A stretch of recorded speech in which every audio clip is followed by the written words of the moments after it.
In the name of the Father, and of the Son, and of the Holy Spirit. Amen. Maayong udto sa tanan, another afternoon, another sharing na pud si Kuya Nico karon mga guys. Hopefully wa pa mo nasumhan sa atong sharing every day. May uban na to mga uploads, short sa YouTube nga dagan ka tan-aw, dagan ka likes, dagan ka appreciate.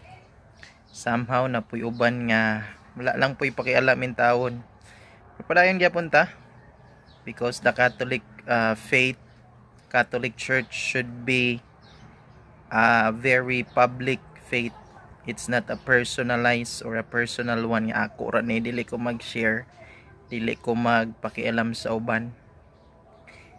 At the heart of human existence, human problem, society problem, the Catholic faith should be at the very upfront, proclaiming that the Lord Jesus is the answer to all the problem of humanity.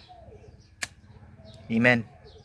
So may share ni Kuya Nico karon kaning word nga atheism, atheist. This is an English term or word which means point of view, a POV, or a principle of human person, human community that they would say there is no God, walay Ginoo, simba ko Lord, maigsuon. Now the problem about this perspective or point of view is that if there is no God, then who will replace God in your life, in your thinking, in your willing, desiring, in your actions? As we all know that God is the very foundation of absolute truth, absolute good, absolute moral teachings or actions that we should do in our life, no? So kung walay Ginoo, then who will replace God in our life and in our society, our community, and our family?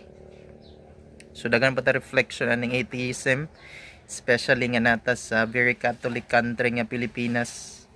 We might not say nga there is no God, we might not believe about atheism. However, can we reflect on our actions, no, sa atong ginabuhat daily?